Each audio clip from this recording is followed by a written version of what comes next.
अस्सलामुअलैकुम जी, good morning, सुबह बखैर। How are you all doing this Friday morning? आप recover कर गई हैं इस्लामाबाद की बदतरीन शिकस्त से? नहीं पता, बड़ा ही कोई दिल पे छुरियां टाइप चली, वेरी बैड।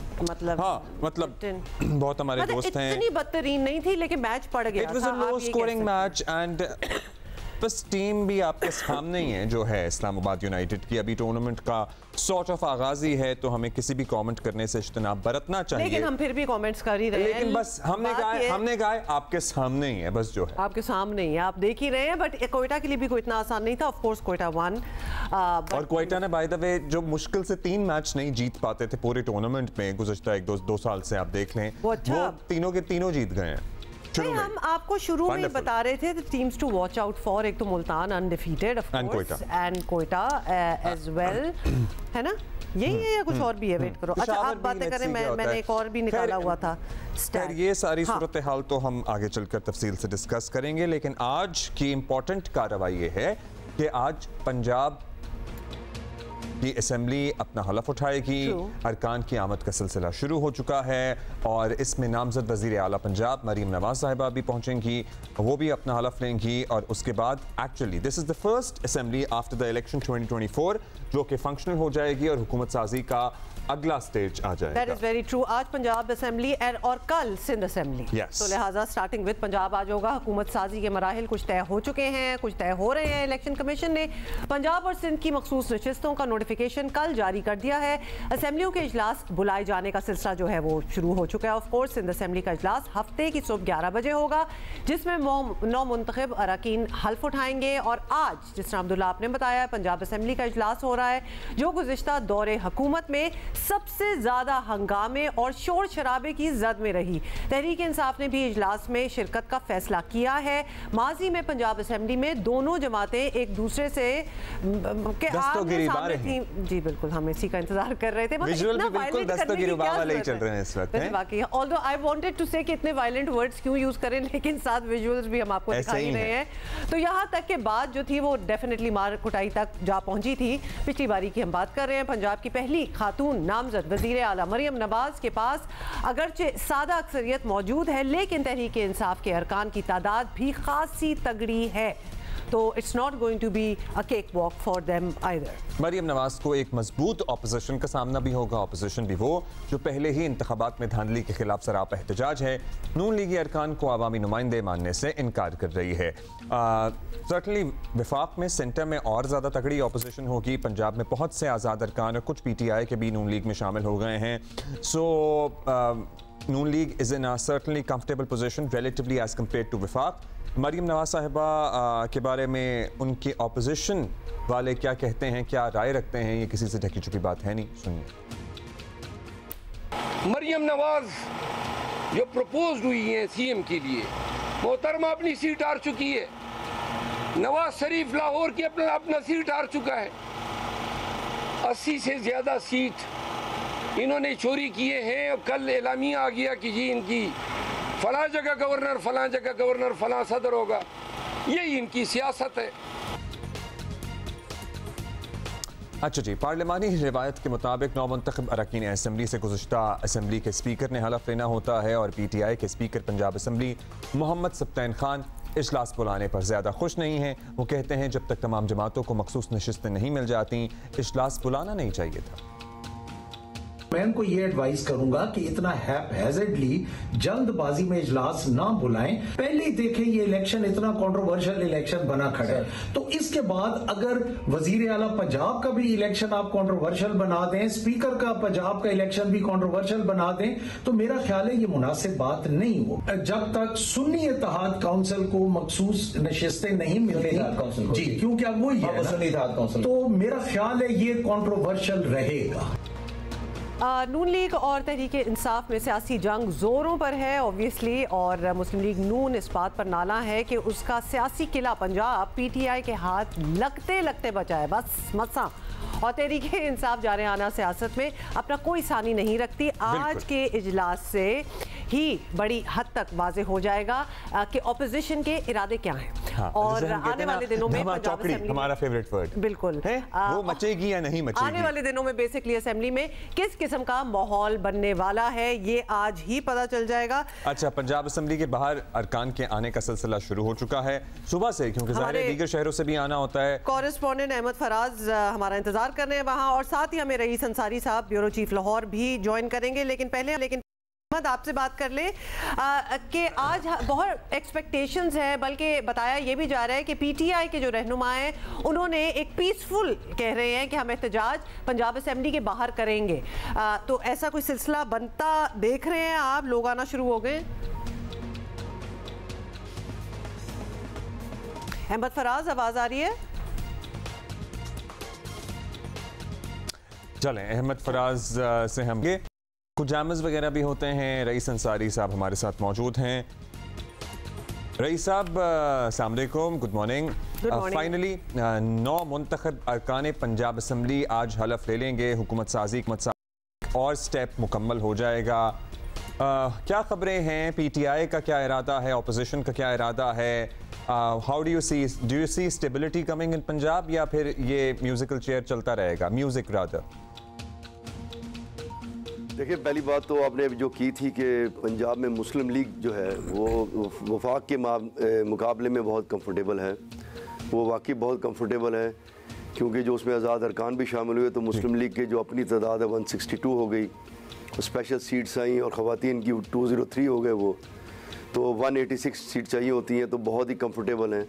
तो यहाँ कम से कम ये नहीं होगा कि लेग पुलिंग होगी और किसी को हटाने के लिए 4 अरकान की जो है वो खुशामद करनी पड़ेगी, रोकना पड़ेगा।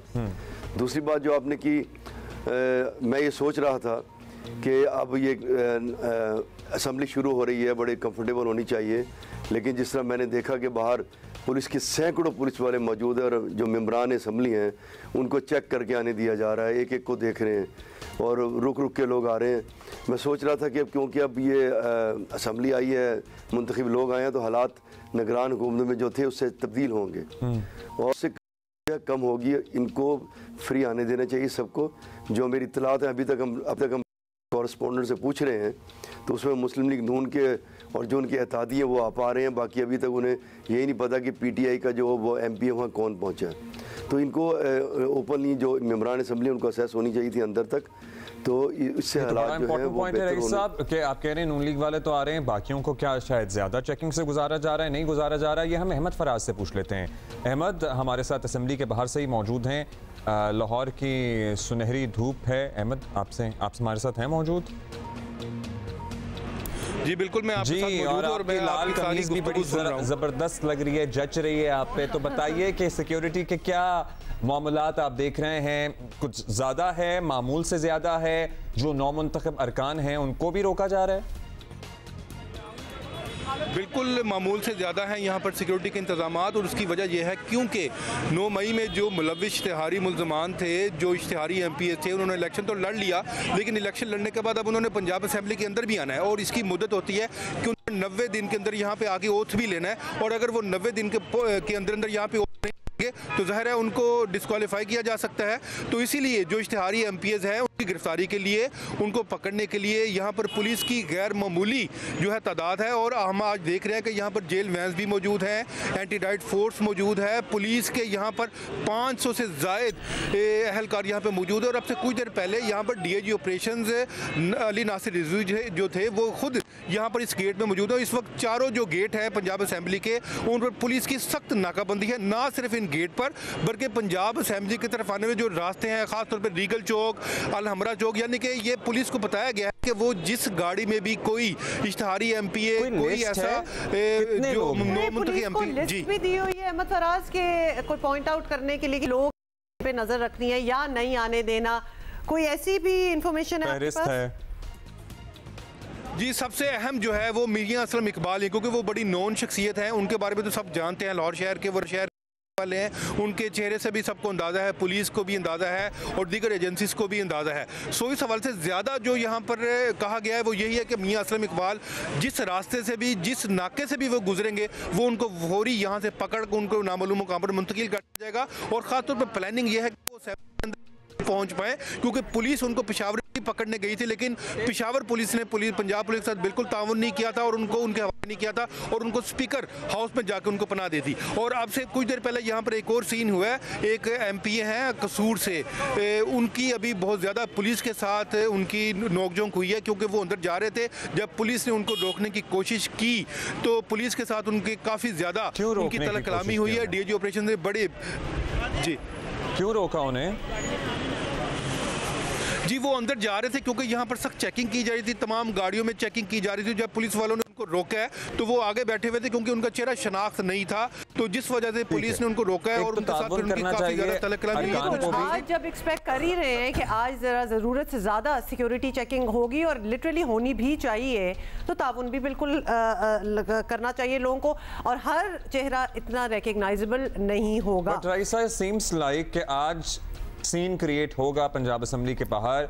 ऑल्दो मरियम नवाज साहिबा ने अपनी आखिरी तकरीर में कहा था, अफाम व तफहीम की बात की थी, दरगुजर की बात की थी, रिकन्सिलिएशन की बात की थी, बट आज यहाँ पर अगर जो मतलूब लोग हैं उनको पकड़ा जाएगा तो सीन तो बनेगा।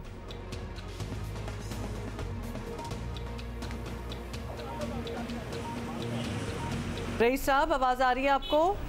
जी जी जी बिल्कुल। देखिए मैं जो अब आपने अभी बात की, जो मतलूब लोग हैं उन्हें ज़रूर पकड़ना चाहिए, जिनको कानूनी तौर पे जो कानून को अपना रास्ता ज़रूर बनाना चाहिए। लेकिन ये कि नहीं है कि जो उनके जो सिलेक्ट हुए हैं 100 कुछ लोग, वो सारे के सारे मतलूब हैं, उनको असेस होनी चाहिए। और जिस तरह आपने ये कहा कि जी कई चेहरे जो है वो रिकगनाइज नहीं होते, इनमें चेहरे की ज़रूरत नहीं है, उनके नाम और शनाख्ती कार्ड नंबर होते हैं, जिसके बाद उसकी ID है उसको आने की इजाज़त होनी चाहिए। और बाकी जो रही असलम इकबाल की बात, ज़रूर पकड़ें जो जिस कानून के मुताबिक जिसके पास केस है।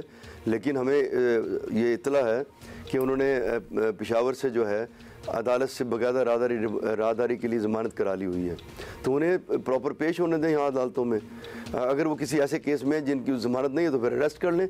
लेकिन अरेस्ट करने का देखिए एक तरीका होता है अब्दुल्ला साहब, ये इस जगह क्योस पैदा करने की ज़रूरत क्या है? जी बिल्कुल, हम भी ये कह रहे हैं कि यहाँ तो आज शदीद खतरा है कि केओस होगा नहीं, और इसीलिए पूरी कोशिश होनी चाहिए कि केओस हुए बगैर ही जो भी होना है मामलात वो हो जाए। क्योंकि अगर पहले ही हलफ लेना है और उसी में इतना सीन क्रिएट हो तो फिर आगे फिर it doesn't bode well for what's coming next. Yes जी, देखिए मैंने वही बात की कि मुझे बड़ी उम्मीद थी कि नई असम्बली आई है, मरीम नवाज जो है एक सीजन सियासतदान है, ऐसी बात नहीं है, वो भी ये चाहेंगी कि जमहूरी तरीके से असम्बली चले और हालात ऐसे चले। लेकिन जिस तरह आज पुलिस लगाई गई है उसमें तो ऐसा लग रहा है कि ये क्योस पैदा होगा। तो पहले तो ऐसा कभी असम्बली में नहीं हुआ कि जो लोग आते थे बड़े फेयर एंड आराम से फ्री आते थे, उनको असेस होती थी।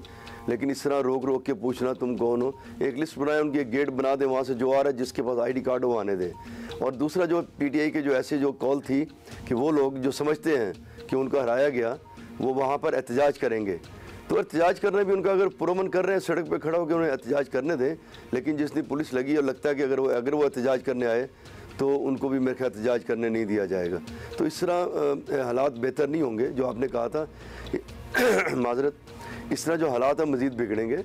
असम्बली में है, असम्बली में बात करने दें, असम्बली में तो धींगा मुश्ती होनी है, वो तो मुझे नहीं नजर आ रहा कि वहाँ अगर वो अंदर आएंगे तो वो सुकून से बैठेंगे तहरीक इंसाफ वाले। और साथ एहतजाज की कॉल PTI ने दी भी हुई है, तो ये भी एक्सपेक्ट इनको ऑलरेडी करना चाहिए और उनके लिए पूरी जगह बना देनी चाहिए। कोई हंगामा नहीं होता तो फिर ठीक है, जितने मर्जी नारे लगाएं वो गोइंग टू अहमद फराज।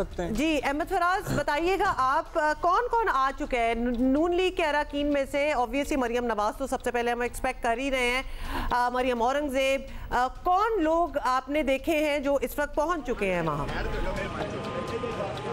देखिए ज़्यादातर वहाँ यहाँ पर जो आए हैं वो नौ मुंतखब जो MPs जो हुए हैं वो यहीं से गुजरे हैं, क्योंकि 2-3 रास्ते उन्होंने बनाए हैं। एक माल रोड पर जो मेन रास्ता है पंजाब असम्बली, जो पुरानी पंजाब असम्बली का जो गेट था, एक तो यहाँ पर आप मेरे ये रश भी देख सकते हैं, ये पुलिस जिस कदर लगाई हुई है, तमाम ये गाड़ियाँ जो हैं ये अंदर जाने के ही इंतज़ार में खड़ी हैं। लेकिन कुछ गाड़ियों को रोका जाए जिनमें MPs मौजूद नहीं है, जिनको पास किए गए थे वो उन पासेस को भी कैंसिल कर दिया गया है। जो MPs के साथ उनके हवाले जो आए थे उनको भी अंदर नहीं जाने दिया जा रहा। तो यहाँ पर काफ़ी ज़्यादा जो है वो पुलिस के साथ उनकी तलब कलामी भी हुई है, बहस भी है कि बहस अंदर जाने दे। लेकिन पुलिस को जो लिस्टें फराहम की गई हैं वो एक बिल्कुल इजलास के हवाले से फराहम की गई हैं कि जो वक्त पे किया गया है, हलफ लेना है आज, सपोर्टर्स होते हैं, फैमिलीज होती हैं, घर वाले होते हैं, जो जाहिर है ये बड़ा यादगार लम्हा होता है, देखना चाहते हैं, वहां मौजूद होना चाहते हैं। क्या हमने सही समझा अहमद फराज के जिनको पासेस इशू कर चुके थे अब वो भी वापस ले रहे हैं?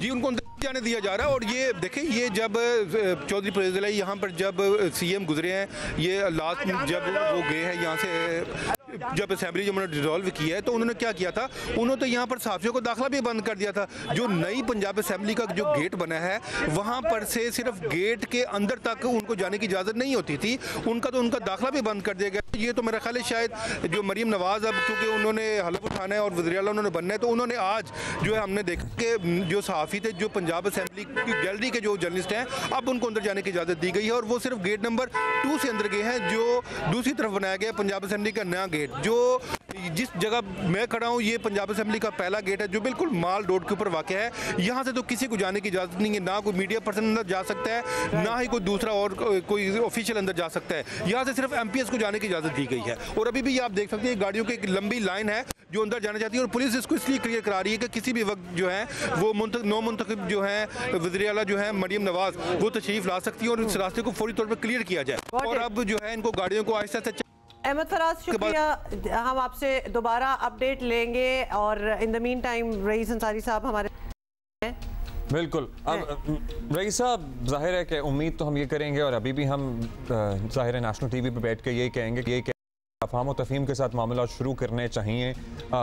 And it's good for the new coming Punjab हुकूमत also कि वो एक अच्छा इंप्रेशन मरीम नवाज़ साहबा ने अपनी आखिरी तकरीर में इसकी बात भी की थी, बट आई वंडर कि आज क्या होता है क्या नहीं होता। It is too early to say anything. Let's see कि आज का दिन होपफुली अच्छा गुजरे, माहौल बेहतर रहे। लेकिन आपको क्या लगता है एक स्टेबल एनवायरनमेंट होगा मरीम नवाज़ साहिबा के लिए बतौर वज़ीर आला परफॉर्म करने के लिए इन पंजाब इन हालात में? देखिए, जो पहली बात तो मैं बताता चलूँ कि कई बार मैंने सुना कहा गया कि जी मरीम नवाज़ जो तजर्बाकार नहीं है।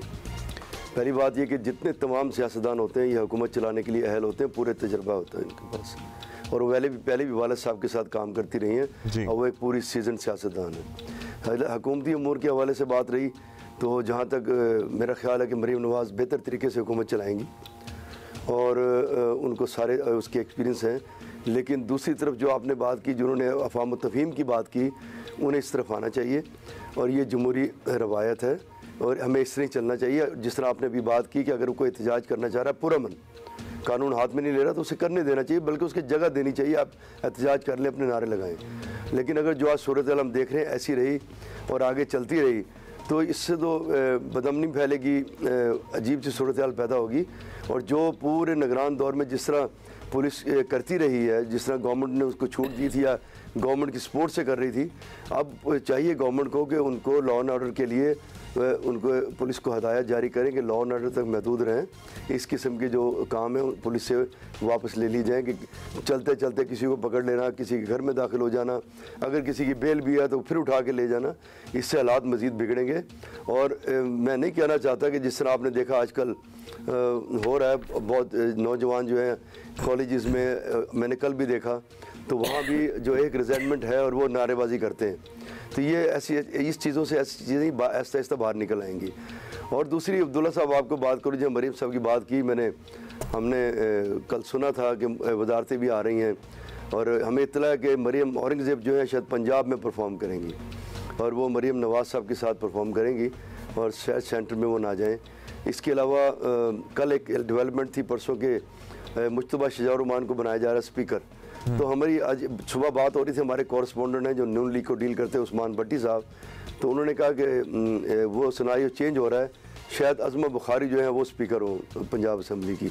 तो ये चीज़ें अभी चल रही हैं, वजारतें भी मिल रही हैं, उनमें ज़्यादातर वो लोग हैं जिसमें सलमान रफीक है, पहली खातून स्पीकर भी होंगी अगर अज़मा होती हैं तो। जी जी ये मुझे उनसे मेरी जब बात हुई तो मैंने उन्हें कहा कि वो तो इत्तेफाक था मुश्तबा शजाउर-रहमान के नाम पर, तो उन्होंने कहा नहीं अभी नई डेवलपमेंट सामने आई है, हो सकता है रॉन्ग हुई है राइट, या वो अभी इंफॉर्मेशन है, इंफॉर्मेशन ठीक भी होती है। देखिए बड़ा ही इंटरेस्टिंग आपने वैसे खबर दी है रईस अंसारी साहब, and thank you for speaking to us, बहुत शुक्रिया।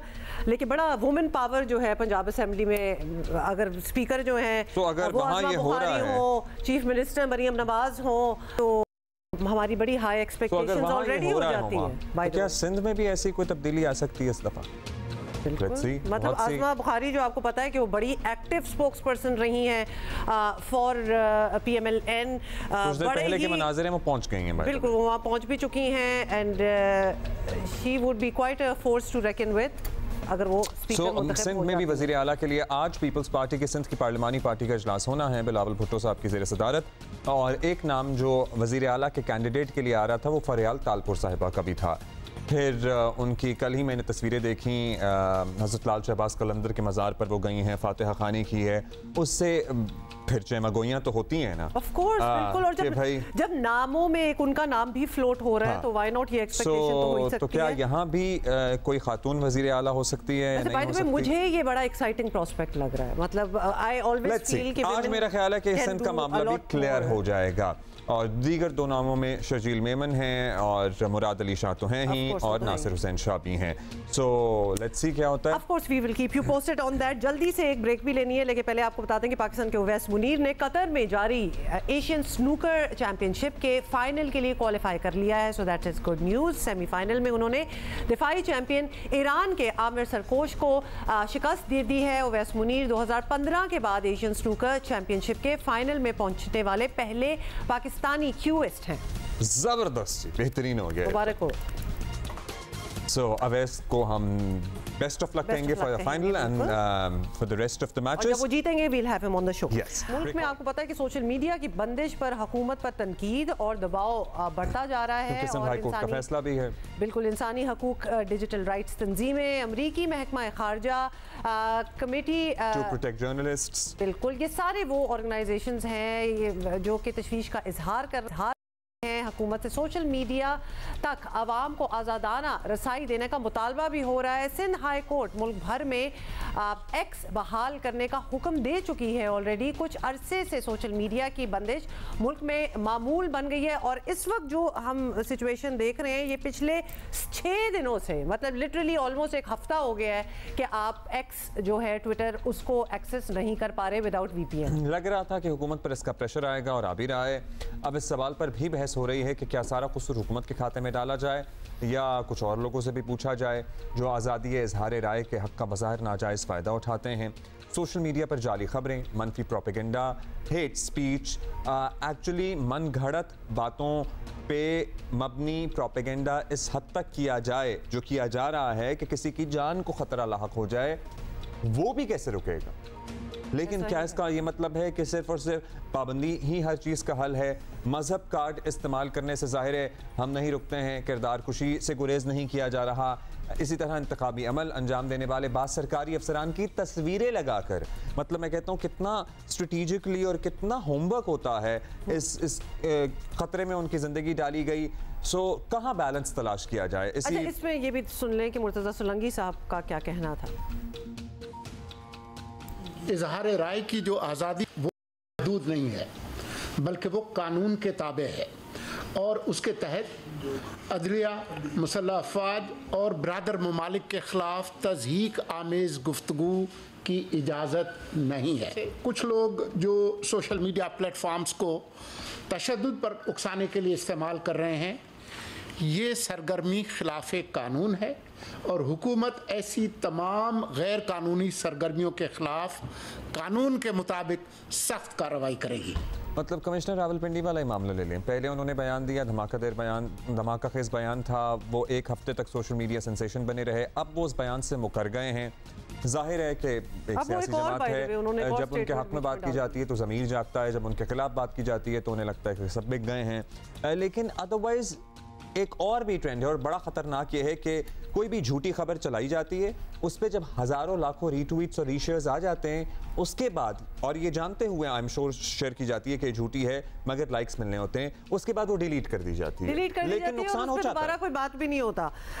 अच्छा जी, फरीहा अजीज साहब हमारे साथ मौजूद हैं, बानी बोलो भी तंजीम है जो इंसानी हकूक और आज़ादी इजहार के लिए हम एक्स पे जो एक बैन लगा हुआ है जिसके बारे में कोई कुछ बोल भी नहीं रहा, मतलब कोई वजाहत ही दे दे तो कुछ बात समझ में आए।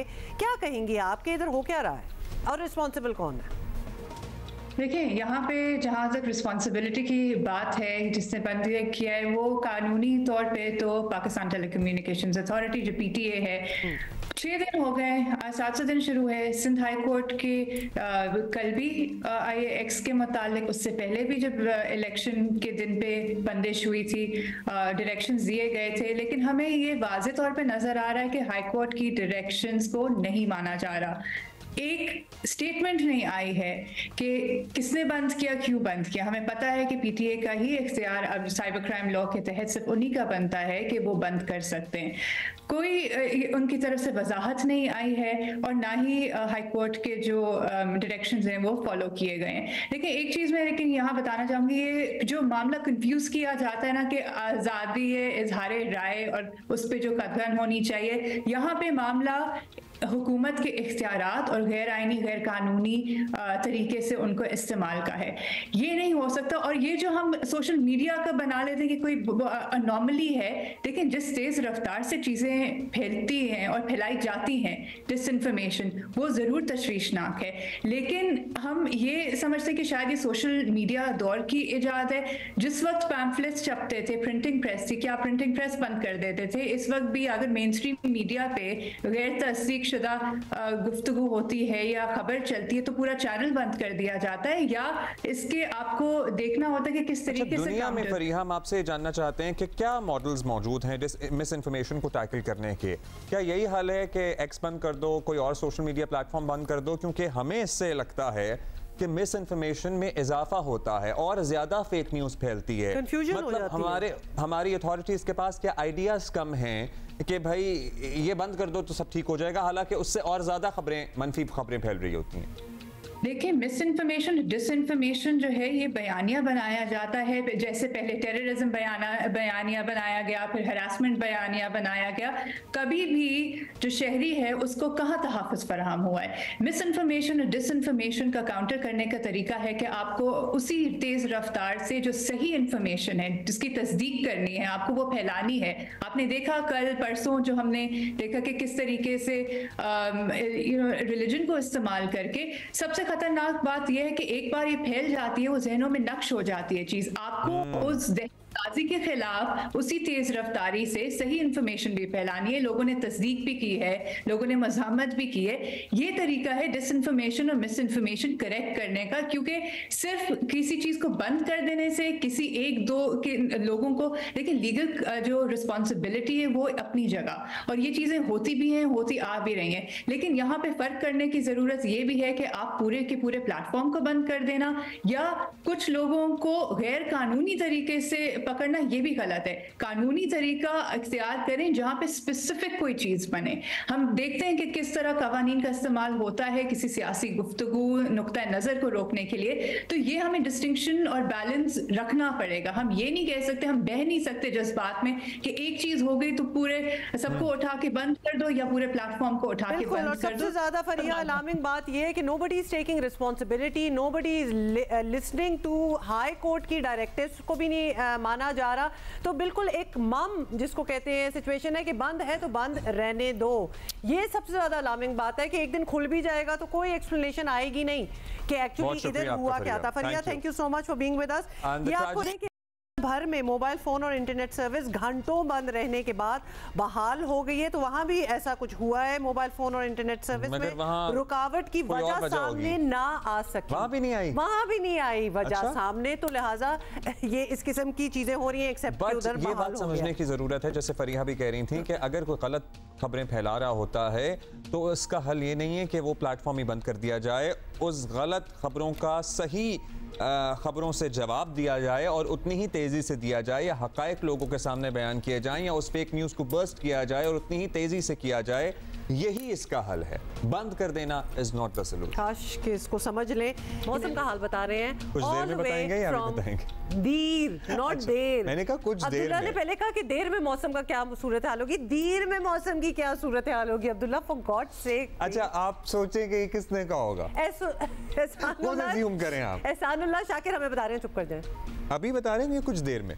खैबर पख्तूनख्वा की दीगर अजला की तरह लोअरदीर और अपरदीर में गुज़श्ता 2 रोज़ से जारी रहने वाले बारिशें और पहाड़ों पर बर्फबारी का सिलसिला थम गया है और आज लोअरदीर और अपरदीर समेत मुख्तलिफ इलाकों में मौसम मुकम्मल तौर पर साफ है और मौसम जो है मुख्तलिफ शहरी इलाकों में इस वक्त जो है ठंड होने के साथ साथ खुशगवार भी है।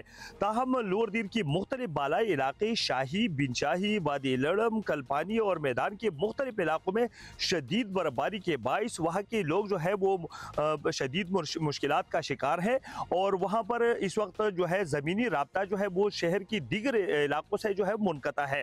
इसी तरह अपरदीर की अगर हम बात करें तो अपरदीर के मुख्तलिफ इलाकों लवारी टनल और इसके साथ साथ वादी कुमराट, कोहस्तान और पातराक समेत शरिंगल के इलाकों का ज़मीनी राब्ता जो है ताहाल दीगर इलाकों से जो है मुनक़ता है। दूसरी जानिब वहाँ पर आशाई खुर्दनोश की किल्लत के साथ साथ वहाँ पर पानी के हासूल में भी मुश्किलात दरपेश है।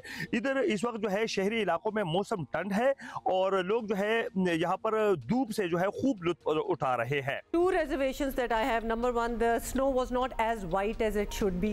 तो मुझे असूली इख्तलाफ है स्नो के साथ। दूसरा ये गाड़ियों पे ना नंबर प्लेट और ना विंटर टायर्स। ये कैसे गाड़ियाँ चला रहे हैं? विंटर टायर को चेन ही लगा लो, स्लिप होगी गाड़ी भाई। आपको पता है ना फिर आप सवात, कालाम, नारान, मालम जब्बा इन जगहों पे जाएं तो ये सवात के रास्ते में कितने शोरूम आते हैं। Obviously they are like what non-custom made गाड़ियाँ mostly of कुछ ऐसी ना देखिए अब यही वाली गाड़ी की नंबर प्लेट नहीं थी और टायर देख लें आपको इधर-उधर घसीट रहे हैं। और ये जो स्नो फाइटिंग हो रही थी आपने देखा था? अच्छा क्विकली हुमा एक बात करना चाहती हैं। नहीं, हुमा ने क्या एक बात करनी थी जल्दी से। हमने ये बात ये करनी थी कि बहुत से जो लोग हैं ना जो क्रिटिसाइज करते हैं जब हमारे बहुत फिल्म डायरेक्टर्स को बाहर जाके ऑस्कर और ये वो मिलता है, फिर वो कहते हैं जी पाकिस्तान की नेगेटिविटी उन्होंने दिखाई और फिर ऑस्कर मिल गया और उनको कंडेम कर देते हैं। इस वक्त अगर आपका एक्स या ट्विटर खुल जाए और उस पर आप हैशटैग्स वो जो ट्रेंड लिस्ट है वो देख लें तो हमें किसी की ज़रूरत नहीं है हमें बदनाम करने के लिए। माशाल्लाह उसमें जो अल्फाज हैं उनमें उसमें जो थॉट प्रोसेस नज़र आ रही है ना उन हैशटैग्स में और ट्रेंड्स में, तो हम बिल्कुल अब किसी को क्रिटिसाइज नहीं कर सकते कि जी पाकिस्तान का नाम बहुत आप बुरा करें बाहर जाके। We have done that very effectively. ये सियासत भी संभल जाएगी, आगे मामलात भी चल जाएंगे, लेकिन जो बिगाड़ और जो दरार और जो इश्यूज हमारी सोसाइटी में आए हैं ना over the course of past few years, ये कैसे संभलेंगे? आई एम सॉरी, कभी भी आपको होपलेस नहीं होना चाहिए, लेकिन अब कुछ होपलेसनेस आना शुरू हो गई है क्योंकि आप इस वक्त अपना हाल देखें, हमारा हाल देखें, आपको जहाँ जहाँ से भी इंफॉर्मेशन मिल रही है, माशाल्लाह हमें किसी दुश्मन की ज़रूरत है? हम अपने लिए खुद ही काफ़ी हुए में हैं, हम अपने लिए खुद ही काफ़ी हैं, काफ़ी हुए में हैं। माशाल्लाह हर किसी की कंट्रीब्यूशन है, बस कहना ये था कि हर एक की कंट्रीब्यूशन है, बदनामी में और नेगेटिविटी में हर एक को अपने बारे में सोचना चाहिए, वो चाहे सियासतदान हों, चाहे इदारे हों, चाहे अदलिया हों, और सबसे बढ़कर माशरा, घर, सोसाइटी, इंडिविजुअल्स, उस्ताद, टीचर्स, यूनिवर्सिटीज, हर किसी को देखना चाहिए कि क्या हो रहा है। मीन टाइम आपको पता है कि पंजाब असेंबली का आज पहला इनॉग्रल सेशन हो रहा है। मरियम नवाज जो हैं वो पहुंच चुकी हैं, हमारे कॉरेस्पॉन्डेंट भी उधर ही हैं, हमें ज्वाइन कर रही हैं और हमारे साथ ही आजम मलिक भी हमारे साथ होंगे। सो पहले हम चलते हैं आजम मलिक के पास। आजम मलिक, लाहौर में जरा धुंध छटी हुई है, मौसम बड़ा है, क्या माहौल है पंजाब असेंबली के बाहर? कौन कौन आ गया? नामजद वजीर आला पंजाब भी अब तो पहुंच गई हैं। जी बिल्कुल अब्दुल्ला, पंजाब असम्बली का जो इफ्तिताई सेशन है वो आज कॉल किया गया था। अभी तक बिलाल यासीन, अज़मा बुखारी, मलिक असद खोकर, मरियम नवाज़ जो नामज़द वज़ीर आला हैं मुस्लिम लीग नून की तरफ से वो यहाँ पर पहुँच चुकी हैं। 10 बजे का ये वक्त दिया गया था। अभी तक स्पीकर पंजाब असम्बली सब्तान खान यहाँ पर नहीं पहुँचे। जैसे ही वो यहाँ पर पहुँचेंगे 10 बजे के बाद तो असम्बली जो है वो सेशन को कॉल कर लिया जाएगा, उसके लिए घंटियाँ बजानियाँ शुरू कर दी जाएंगी। आज के सेशन में अब्दुल्ला सिर्फ हलफ बर्दारी होगी। प्लान कुछ इस तरह से होता है कि हलफ बर्दारी वाले दिन अगर स्पीकर चाहे तो वो स्पीकर के इलेक्शन का अनाउंस कर सकता है और जो नया स्पीकर आएगा वो फिर डिप्टी स्पीकर का अनाउंस करता है और फिर जब डिप्टी स्पीकर का इलेक्शन हो जाता है तो फिर उस हवाले से बाद में फिर इसको कॉल ऑफ करके नेक्स्ट सेशन में जो है वो वज़ीर आला का इंतखाब किया जाता है। तो पाकिस्तान तहरीक इंसाफ की बात की जाए, उनके जो आज़ाद अरकान थे वो सुन्नी इत्तेहाद कौंसिल में शामिल हो गए। गुज़श्ता रात हमारी सुन्नी इत्तेहाद कौंसिल के जो अहदेदारान से उनसे जब हमारी बात हुई तो उनका ये कहना था। ज़राए ने ये तस्दीक की कि अभी तक तहरीक इंसाफ की तरफ से कोई वाज़ेह हदायत जारी नहीं की गई कि तहरीक इंसाफ के जो अरकान हैं वो यहाँ पर पहुँचेंगे तो किस तरह से इस इफ्तिताई सेशन में शरीक होंगे। अभी तक सिर्फ 2 के करीब जो अरकान हैं, एक शुएब जो लिया से मुंतखब हुए तहरीक इंसाफ के आज़ाद अरकान, वो यहाँ पर पहुँचे, जबकि दीगर अरकान जो हैं उनका इंतज़ार किया जा रहा है। इसी तरह से मुस्लिम लीग नून से ताल्लुक़ रखने वालों की बड़ी तादाद यहाँ पर पहुँची है, जबकि पाकिस्तान पीपल्स पार्टी के जो पार्लिमानी लीडर हैं अली हैदर गिलानी और दीगर अरकान भी यहाँ पर पहुँचे हैं। मुस्लिम लीग काफ के 10 अरकान हैं। ये मुस्लिम लीग नून पार्लिमानी पार्टी का जॉइंट सेशन है, थोड़ी देर बाद कॉल किया जाएगा, जिसमें पाकिस्तान पीपल्स पार्टी, पाकिस्तान मुस्लिम लीग काफ और PMLN के जो अरकान हैं वो उसमें शामिल होंगे और उसमें स्पीकर और डिप्टी स्पीकर के जो नाम हैं उम्मीद की जा रही है कि वो भी सामने आएंगे। सिक्योरिटी के फुल प्रूफ इंतजाम किए गए हैं, पुलिस की भारी नफरी तैनात की गई है अब्दुल्ला, और ये कहा गया है कि जिन लोगों के ऊपर 9 मई के हवाले से मुकदमात हैं वो तो भूल जाएं कि वो पंजाब असम्बली के सेशन में आज शरीक होंगे, उन्हें तो हर सूरत में यहाँ से जो है आएंगे तो पकड़ा जाएगा। हमारे साथ रहिएगा आजम।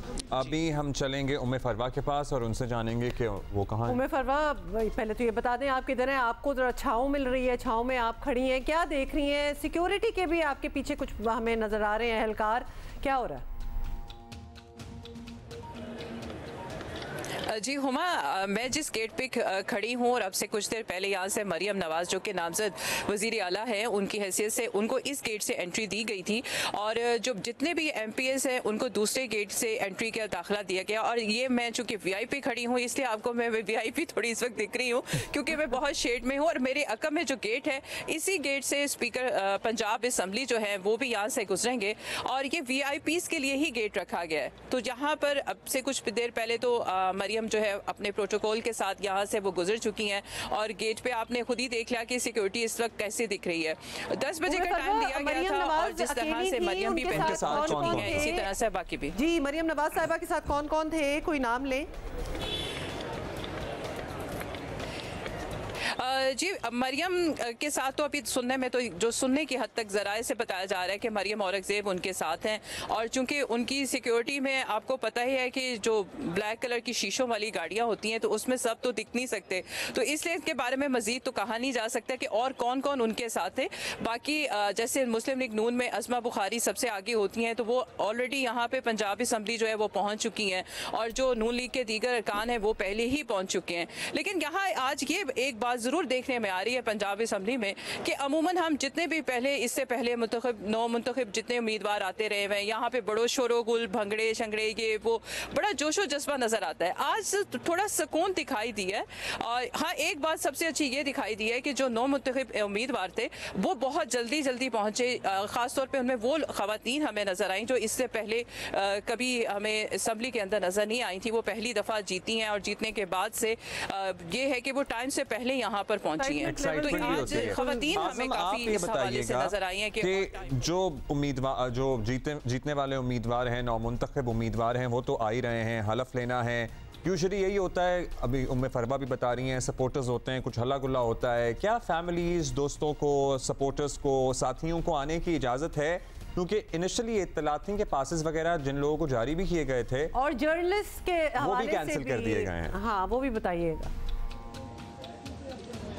देखिए अब्दुल्ला, बड़े क्लियर सी बात है कि लग तो यूँ रहा है कि आज का जो इफ्तिताई सेशन है इसमें किसी भी सूरत जो मुस्लिम लीग नून है वो नहीं चाहती कि किसी किस्म का भी कोई जो है वो हल्ला गुल्ला इसमें हो। इस वक्त वो नहीं चाह रहे कि कोई भी यहाँ पर ढोल ढमक्का हो, चूँकि सिक्योरिटी के जो एंट्री पॉइंट्स हैं इस वक्त पंजाब असम्बली से अगर हम बात करें, ड्यूटी फ्री शॉप है, माल रोड है, कूपर रोड कॉलेज है, इन तमाम एंट्रीज़ को ब्लॉक कर दिया गया है। यहाँ से किसी भी किस्म की जो आमदोरफ्त है उसको बंद कर दिया गया है। बड़ी मुश्किल से आप गाड़ी रोकते हैं और फिर पैदल यहाँ पर आते हैं। एक MPA को कहा गया था कि वो 2 से 3 मेहमानों को लाने की इजाज़त है, उसके लिए भी स्पेशल सिक्योरिटी पासेस जारी किए गए थे और उन पासेस के बगैर कोई भी अंदर दाखिल नहीं हो सकता। जैसे अब्दुल्ला मैंने पहला बताया, लग यूँ रहा है कि आज के इस इफ्तिताई सेशन में मुस्लिम लीग नून का ये स्टाइल जो हमें लग रहा है, ज़ाहिर है इतने अरसे से पंजाब असम्बली को देख रहे हैं, वो नहीं चाहते कि अवान के अंदर उन लोगों की रसाई हो जो नारेबाजी करें, मुस्लिम लीग नून की क़यादत के ऊपर जो है वो शुरू होगा करें, उनको जो है एम्बैरस करें। और आज का जो इफ्तिताई सेशन है, नून लीग ये चाहती है इसको बड़े कैटेगोरिकली जो है ना वो आना चाहिए। पीटीआई के हिमायत याफ्ता जो उम्मीदवार जीते हैं वो भी वोट लेकर जीते हैं, उनका भी उतना ही हक है इस सेशन पे। वैसे वो ये अभी तक 2 ही लोग आए हैं, बाकी कोई किसी के आने का इम्कान है। जो 9 मई के मुल्ज़मान हैं, जो इश्तिहारी हैं, उनको हम बिल्कुल साइड पे रख देते हैं। उनसे जो पुलिस निपटेगी वो तो निपटेगी, लेकिन सारे तो नहीं हैं, और भी तो लोग हैं, वो कोई नहीं आया। जी देखिए मेरी बात सुने, मैं आपको बताऊं अब्दुल्ला कि अगर हम बात करें उन लोगों की जिनके ऊपर 9 मई के मुकदमात हैं या दीगर मुकदमात हैं, मैंने जैसे आपको पहले भी बताया अब्दुल्ला कि लग यूँ रहा है, अगर हम इस असम्बली के हाथे की बात करें, इसके इनसाइड आउटसाइड की बात करें, तो लग यूँ रहा है कि नून लीग अब नहीं चाहती कि यहाँ पर, और सिक्योरिटी एहलकार और पुलिस ऑफिशियल्स भी ये नहीं चाहते कि यहाँ पर हल्ला गुल्ला हो। तो जिनके ऊपर मुकदमात हैं उनको तो दाखिल होने बिल्कुल नहीं दिया जाएगा, पुलिस बिल्कुल अलर्ट है, उनको हिरासत में लिया जाएगा। अभी तक जो हमने सिर्फ देखा वो 2 के करीब जो थे ख्याल कास्त्रो और शुएब जोलैया से आज़ाद उम्मीदवार मुंतखब हुए। हमायत याफ्ता सुन्नी इत्तेहाद कौंसिल में शामिल हो गई हैं तमाम पाकिस्तान तहरीक इंसाफ के आज़ाद अरकान। उनका ये कहना था कि जब तक उनको मखसूस नशिस्तों का नोटिफिकेशन नहीं होता वो यहाँ पर नहीं आएंगे। उसके लिए उन्होंने एक लाहे अमल इख्तियार किया था कि तमाम एंट्री गेट्स के ऊपर उनके वर्कर पहुँचे और MPs पहुँचे और एहतजाज करें। सुन्नी इत्तेहाद कौंसिल ज़राए का ये कहना है कि तहरीक इंसाफ की क़यादत ने उनको गो मगो की कैफियत में रखा है, चूँकि सुन्नी इत्तेहाद कौंसिल इस वक्त जो है वो कैटेगोरिकली पाकिस्तान तहरीक इंसाफ उसको डील कर रही है और उनकी जो लीडरशिप है वो तो सारी या तो मफरूर है या तितर बितर है, कहीं पे नज़र नहीं आ रही। इसलिए उनको कहीं जगह से डायरेक्ट इन्फॉर्मेशन नहीं मिल रही कि उनके जो MPs हैं जो यहाँ पर पहुँचेंगे उन्होंने करना क्या है। तो इसलिए उनको कोई अंदाज़ा ही नहीं हो रहा कि कब पहुँचना है, इकट्ठे कहाँ पर होना है। फिर पुलिस का डर भी है कि पुलिस उनको हिरासत में ले सकती है। अच्छा, कुछ तो वो लोग हैं अब्दुल्ला जिनके ऊपर तो मुकदमात हैं, 9 मई के मुकदमात हैं और दीगर जलाओ गिराओ के मुकदमात हैं। कुछ लोगों के ऊपर इसके अलावा भी मुकदमात बनाए गए थे। वो लोग भी डरे बैठे हैं कि अगर वो जाएं तो कैसे जाएं, उनके मोबाइल फ़ोन बंद हैं, उनके व्हाट्सएप बंद हैं, तो उनके साथ जो कनेक्शन है, जो राब्ते। हम फिर तो इन सारी बातों से यही लग रहा है कि ऑपोजिशन में से तो हम किसी को एक्सपेक्ट आज शायद ना करें। तो आज आप किसको देखते हैं कि सिर्फ PMLN, PPP और PMLQ और कुछ दीगर जो लोग जीते हैं वही होंगे? उसके अलावा और हम किसी को आज अपीयरेंस नहीं हम एक्सपेक्ट कर रहे हैं। जी हुमा, आपने बिल्कुल ठीक कहा। लग तो यूँ ही रहा है कि आज अपोजिशन जो है वो अग्रेसिव अपोजिशन जो इस पंजाब असम्बली का खास है वो नज़र नहीं आएगी। अब हुमा एक बड़ी हैरानकुन बात हुई, जब हम यहाँ पर पहुँचे तो एकदम से जो पुलिस एहलकार थी उनकी दौड़ें लगी हुई थी और वो असम्बली के अंदर जा रहे थे, पीछे आ रहे थे, भाग दौड़ लगी हुई थी। तो जब पूछा सिक्योरिटी एहलकारों से कि क्या हुआ, क्या है कि इतनी भाग दौड़ क्यों है, तो उन्होंने कहा जी लग यूँ रहा है कि मियाँ असलम इकबाल आज सुबह 5 बजे किसी चोर रास्ते से पंजाब असम्बली में दाखिल हो गए हैं। तो ये जो र्यूमर चल रही हैं वो भी पुलिस एहलकारों की दौड़ें लग रही हैं। तो यहाँ पर ऐसा कुछ है नहीं। जहाँ से भी ये खबर आती है कि तहरीक इंसाफ का कोई रुकन जो है असम्बली वो पहुँचा है, जो अब सुन्नी इत्तेहाद कौंसिल में शामिल हो गए हैं, तो पुलिस की दौड़ें लग जाती हैं। तो शायद एक अपोजिशन के लिए एक डर, खौफ का आलम तो यहाँ पर है। मतलब इट इज़ नॉट नाइस। आज पहला दिन है, हलफ लेना है, जिसके खिलाफ कोई मुकदमा नहीं हो उसको आने दें, वो फीली आए, अपना हलफ ले। अगर उसने एहतजाज भी करना है तो पुरअमन तरीके से अपना एहतजाज कर सकता है। वो उम्मे फरवा स्पीकर आए, उम्मे फरवा स्पीकर पहुंचे क्योंकि वो भी कुछ बहुत खुश नहीं थे आज इजलास बुलाने पे। जी बिल्कुल, अभी तक तो इंतज़ार हो रहा है स्पीकर का कि वो आएँ तो यकीनन पंजाब असम्बली का सेशन जो है बाकायदा शुरू होगा। और 10 बजे का टाइम दिया गया था, अब से 10 से तो ऊपर हो चुका है। अलबत्ता यहाँ पर IG पंजाब जो है वो ज़रूर विज़िट कर रहे हैं, लेकिन अभी तक स्पीकर की गाड़ी जो है वो अभी यहाँ पर नहीं आई, क्योंकि हर एक को, आपको मैंने पहले भी इससे बताया कि हर एक को इजाज़त नहीं है, इस दरवाजे तक रसाई भी नहीं है। सिक्योरिटी जो है, क्योंकि ये 2 तरफ से इस दरवाजे को एंट्री में रास्ते बनते हैं, तो दोनों तरफ से पुलिस की भारी नफरी है और बाकायदा यहाँ पर बैरियर्स लगा के रोका जाता है, सबको पूछा जाता है और फिर जाने की इजाज़त दी जाती है। और जाहिर है जिस तरह से नामजद वज़ीर आला पंजाब जो थी मरियम नवाज़ का एक प्रोटोकॉल रखा हुआ है, इसी तरह से स्पीकर का भी एक ख़ास प्रोटोकॉल है। और जब वो आते हैं मुकम्मल तौर पे सारे रास्ते जो है ट्रैफिक के लिए भी सड़कें बंद कर दी जाती हैं। तो अभी तक वो यहाँ पर नहीं पहुँचे। जी, उन्हीं का इंतज़ार हो रहा है। जी वो तो आएंगे तो ज़ाहिर मामला आगे बढ़ेगा। लेट्स सी आते हैं कब आते हैं। थैंक यू आज़म एंड उम्मे फरवा, और ऑफ कोर्स हम आपसे दोबारा बात करेंगे। From you in the meantime. In the meantime, जाहिर है आपको पता है कल की एक और डेवलपमेंट ये PMLN हुकूमत बनाएगी पीपल्स पार्टी की सपोर्ट से, MQM की सपोर्ट से। वफाक में पंजाब में आपको पता ही है PMLN बड़ी कंफर्टेबल पोजीशन में है, नामजद वज़ीर आला मरियम नवाज़ भी पहुंच गई हैं। उधर PTI भी अपने दाव पेच लड़ाने में लगी हुई है और उन्होंने एक नया मंसूबा बनाया है और वो मंसूबा ये है कि IMF को अब कहेंगे कि भाई पाकिस्तान को बिल्कुल पैसे ना दें। सो कल किस तरह से अली ज़फ़र साहब ने इस प्लान के बारे में फ़ख्री अंदाज में इज़हार ख्याल किया है।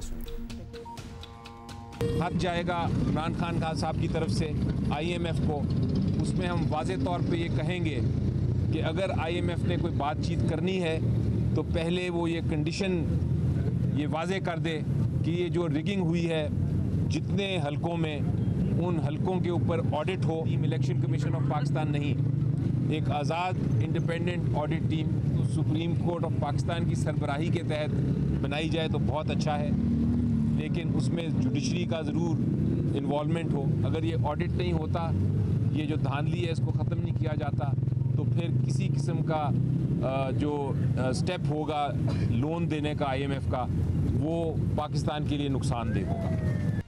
ये सारी चीज़ें जो हैं they are going to be pointing towards a very tough tenure for Maryam Nawaz, ख़ास तौर पे क्योंकि उनसे उम्मीदें भी बहुत होंगी, एक्सपेक्टेशंस भी बहुत होंगी और नज़रें भी बहुत होंगी।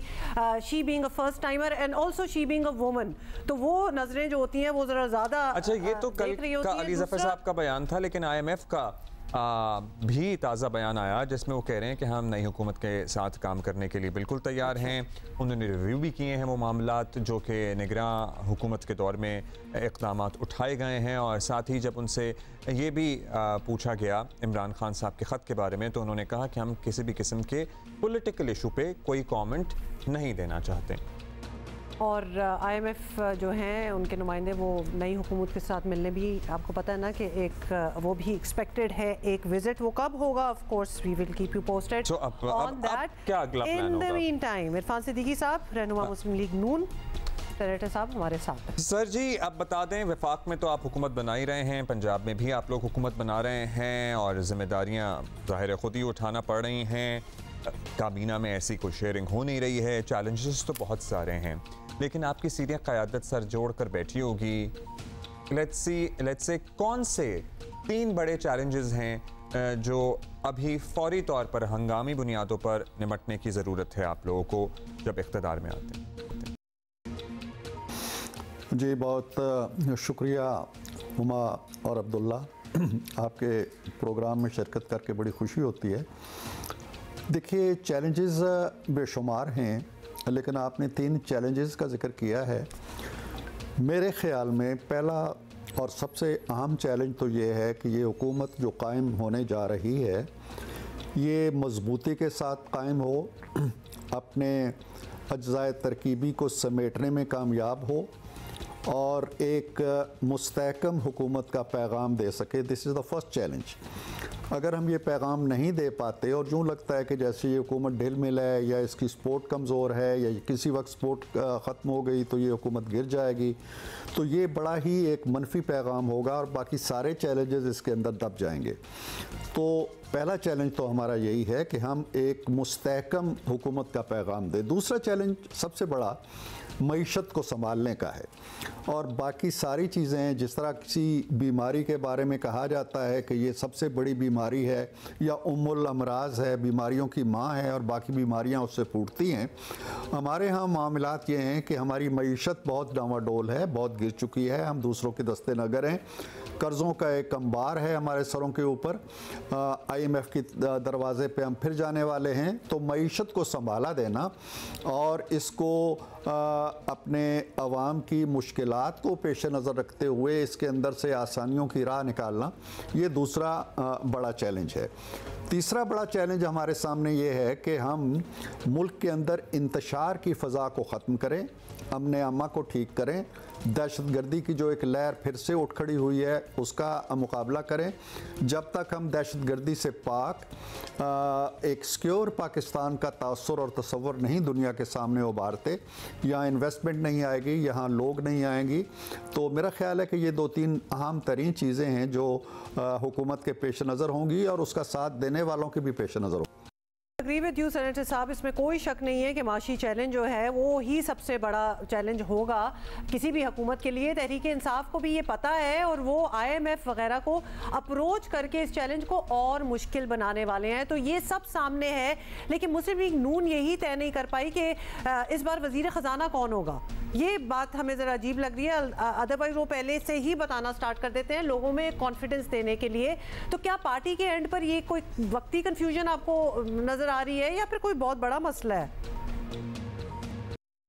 देखिए, अभी तक तो किसी भी पोर्टफोलियो के लिए, कैबिनेट के किसी भी पोर्टफोलियो के लिए किसी शख्स का नाम तय नहीं हुआ। न सिर्फ वज़ीर ख़जाना या वज़ारत ख़जाना के हवाले से अभी अब हम बाकी है, हर एक मिनिस्ट्री के बारे में अब हम बाकी है। PMLN की हुकूमत जब जब माजी में बनती रही है, इसहाक डार साहब हमारे मेयार के मुताबिक बड़ी उम्दगी के साथ मामलात चलाते रहे हैं। 2013 में जब हमारी हुकूमत बनी थी तो माशी मामलात बहुत बिगड़े हुए थे, लेकिन 2017-18 में जब हम उस सारे क्राइसिस पे काबू पा के निकले हैं आगे, तो हम IMF से निजात हासिल कर चुके थे और वाहिद प्रोग्राम है हमारी पूरी पॉलिटिकल हिस्ट्री का जो कंप्लीट हुआ IMF का। हम फाटफ की ग्रे लिस्ट से निकलते हुए वाइट में आ चुके थे, तो बड़े चैलेंजेस को हम संभाल चुके थे और मुल्क जो था वो इस्तेकाम की तरफ चल निकला था। तो मेरा ख्याल है कि डार साहब ये सलाहियत अब भी रखते हैं, लेकिन जैसा कि मैंने अर्ज़ किया कि अभी तक कोई फ़ैसला नहीं हुआ। जब फ़ैसले होंगे तो वज़ारत ख़जाना के बारे में भी बड़ा वाज़ेह फ़ैसला सामने आ जाएगा। जो होगा वो होगा, सामने आ ही जाएगा। नामज़द वज़ीर आला पंजाब सूबे में ज़ाहिर है उन्होंने प्रेस कॉन्फ्रेंस की। उन्होंने एक टिपिकल PMLN स्टाइल है जिसमें डेवलपमेंट का एजेंडा सर फहरिस्त होना भी चाहिए। अगर अमल हो गया तो आइडियली तो फ़ायदा होना चाहिए पार्टी को, लेकिन हालिया जो इंतखाबी नताइज हैं उसने एक कन्फ्यूजन पैदा कर दी है, क्योंकि पंजाब ऐसा लग रहा है दोबारा नज़रिए में दिलचस्पी ज़्यादा ले रहा है बजाय इसके कि डेवलपमेंट मिले। जी बिल्कुल दुरुस्त कहा आपने, इसमें कोई शक नहीं है कि अगर सिर्फ डेवलपमेंट को देखा जाता, तामीराती कामों को देखा जाता, लोड शेडिंग से निजात को देखा जाता, दहशतगर्दी से निजात को देखा जाता, PMLN के नामा अमाल के अंदर बड़े बड़े कारनामे थे और बड़ी तरक्याती प्रोग्राम भी थे, ट्रेन्स थी, मोटरवेज थे, लेकिन इन सब के बावजूद आप ठीक कहते हैं कि एक जज्बाती नारे ने असर किया है। अब कौम को मैच्योर करना भी हमारी ज़िम्मेदारी है और ये मैच्योरिटी वक्त के साथ साथ आएगी और इंशाल्लाह ये चीज़ें रायगां नहीं जाती हैं। इसमें सबसे बड़ी चीज़ जो मैटर करती है वो है नौजवानों के लिए रोज़गार के मौके पैदा होना।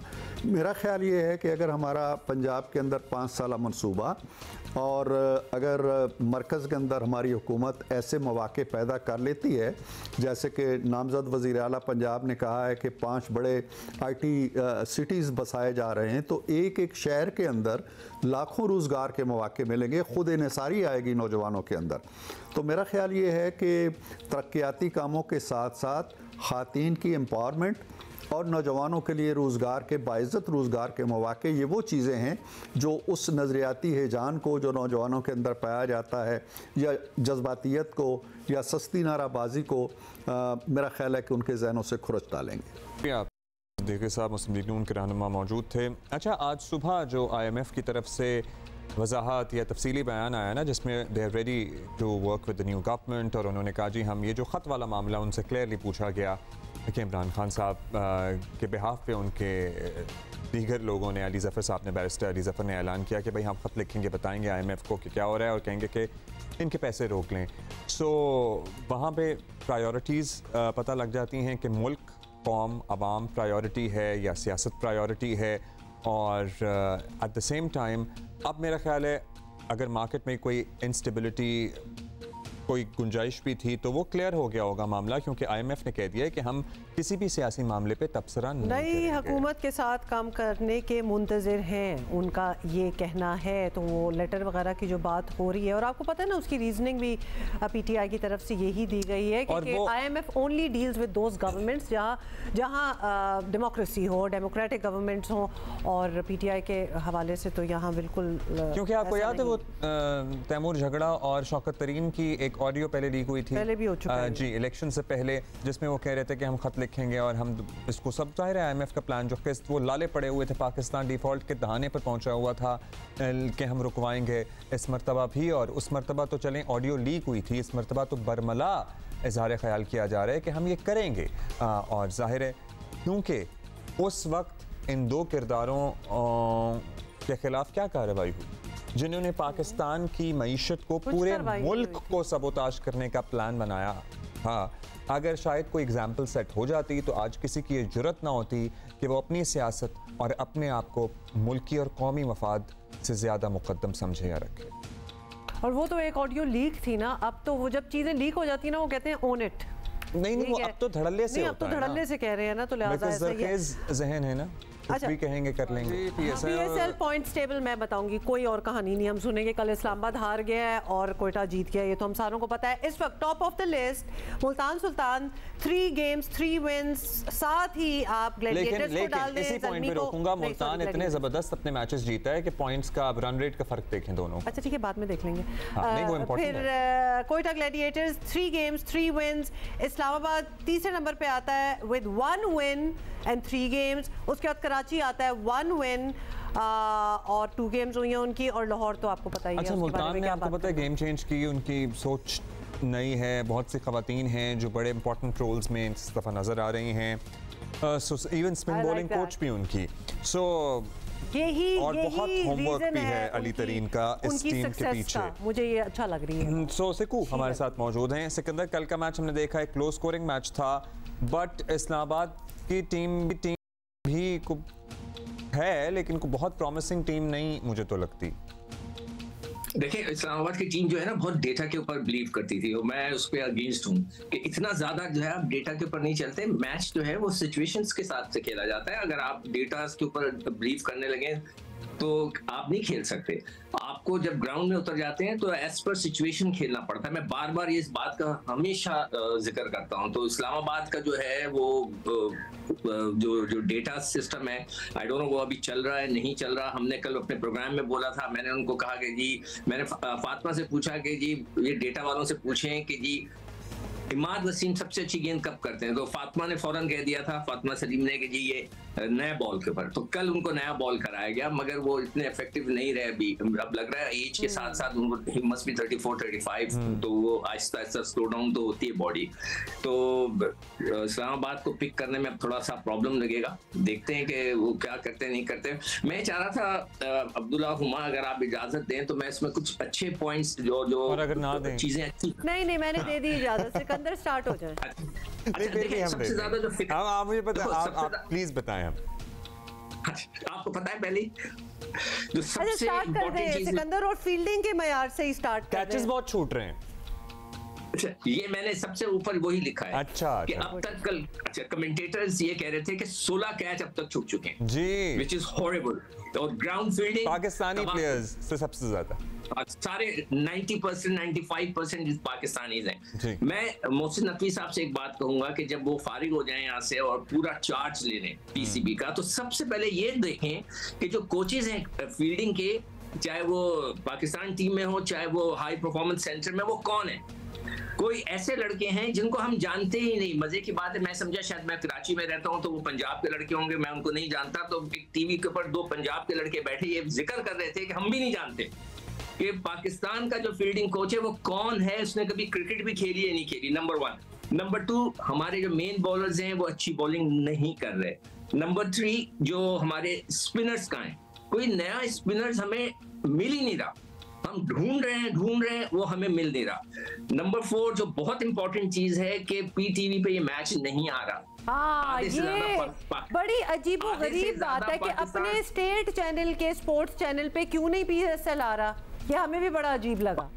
हाँ हुमा, आप उसको अगर मैं प्रोनाउंस कर दूं, टेरिस्टेरियल कहते हैं ना। टेरिस्टेरियल जो होता है वो एंटीना से देखा जाता है, जो पूरा आधा पाकिस्तान देख रहा होगा। तो मैं हर कोई देखे ना।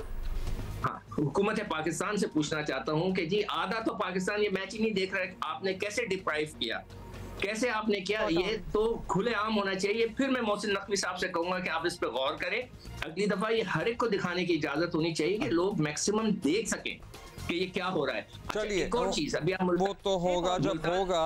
अब मेरी बात सुनिए, हम कैचेस की बात कर रहे थे, बहुत से लोगों ने ये पॉइंट आउट की है, हमने भी देखा, पॉइंट आउट किया, मतलब अब इन टीमों के भी तो अपने अपने कोचेज हैं, ये भी कोई बेहतरी नहीं ला सके अब तक किसी लड़के में। वैसे तो शुरू नहीं, ये देखें, ये लोग तो एक हफ्ता पहले जमा होते हैं।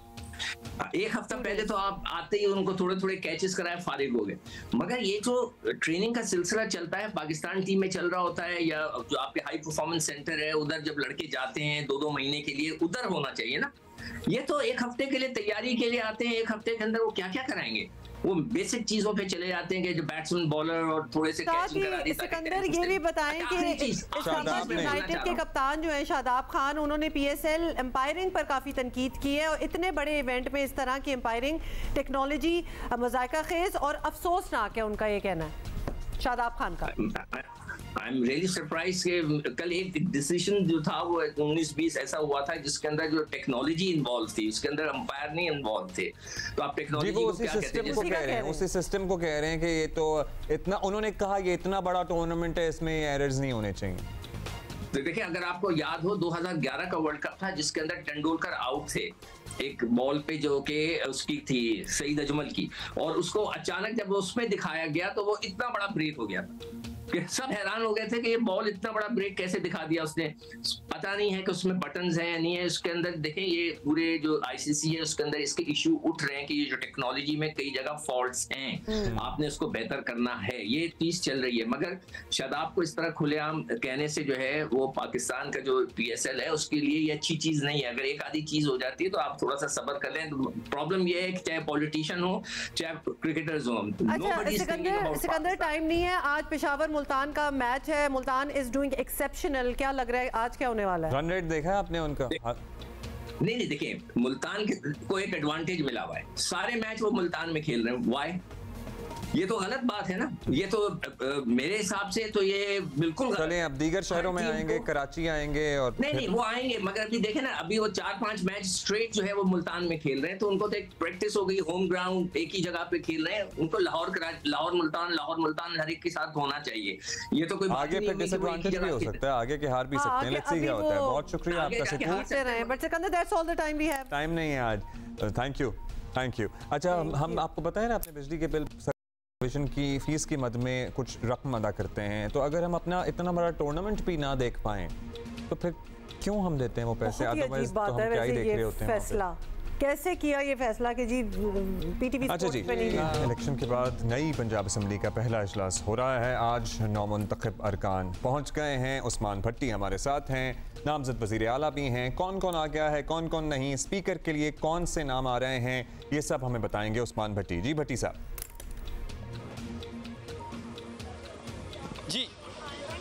जी, मैं इस वक्त पंजाब असम्बली में मौजूद हूँ। पाकिस्तान मुस्लिम लीग की जो चीफ ऑर्गेनाइज़र हैं, जो नौ मुंतखब वज़ीर आला पंजाब मरियम नवाज़, वो पहुंच चुकी हैं। आज के जो इजलास में, जो पहले इनका पार्लियामानी बोर्ड का इजलास था, उसके बाद जो है पंजाब असम्बली का इजलास शुरू होगा, जिसमें जो नौ मुंतखब अरकान सूबाई असम्बली हैं वो ओथ लेंगे। और अभी जब नाम सामने आ रहे हैं स्पीकर पंजाब असम्बली के लिए, पहले आया मियाँ मुशतबा शुजाउर रहमान का, उसके बाद नाम सामने आया अज़मा बुखारी का, और अब जो नाम सामने आ रहा है वो मलिक अहमद खान का नाम जो है वो सामने आ रहा है स्पीकर पंजाब असम्बली के लिए। अभी मैं आपको बताऊँ कि जो MPS की आमद का सिलसिला है वो जारी है। सिक्योरिटी के हवाले से बताऊँ तो जितने भी रास्ते इस वक्त पंजाब असम्बली की तरफ आते हैं उनको सिक्योरिटी खदशात की वजह से बंद किया गया है, और कोई भी गैर मुतल्लका शख्स जो है वो अंदर दाखिल नहीं हो सकता। अभी जो है जिन MPS के जो मुंतखब हुए हैं वो अपना कार्ड दिखाते हैं और अंदर चले जाते हैं। और मैं आपको बताऊं कि इस वक्त जो पंजाब असम्बली का हॉल है जहां पर सेशन होता है, तो वहां पर जितने भी नून लीग के मुंतखब हुए हैं उम्मीदवार मेंबरान सूबाई असम्बली, और इसके अलावा आज़ाद जो उम्मीदवार हैं, उनके हाथों में मियाँ मोहम्मद नवाज शरीफ के जो प्ले कार्ड्स हैं। जैसे ही इजलास शुरू होगा, जाहिर है हर पार्टी अपनी जो है वो पावर स्ट्रेंथ जो है वो शो करती है। अलबत्ता अभी इजलास शुरू नहीं हुआ, ऑलमोस्ट कोई 11:30-12 बजे जो है वो इजलास शुरू होगा। जी चलें जी, सब लोग प्लेकार्ड्स भी लेके आए हैं, वक्त कम है हमारे पास, उसमें आपसे न्यूज़ अपडेट्स का सिलसिला तो जारी रहेगा। Thank you for being with अस। अच्छा जी, सो या पंजाब असम्बली का नया इजलास, पहला इजलास नौमुंतखब पंजाब असम्बली का होने जा रहा है आज। और आपको याद दिला दें कि कल सुबह 11 बजे सिंध असम्बली का भी पहला इजलास जो पार्लिमानी पार्टी का इजलास आज ही है सिंध में, पीपल्स पार्टी की सिंध की, तो उसमें वजीर आला सिंध के लिए शायद हतमी ऐलान आज हो जाए, बट कल अदरवाइज इजलास होगा। सिंध असम्बली के सेशन की बात करें तो सो ये है अपडेट। मंडे को ही मिलेंगे, ठीक है, फिर ये तय हो गया है कि हम मंडे को ही एक दूसरे से मुखातिब होंगे, तो आपसे इजाजत लेते हैं। ओके, टाटा।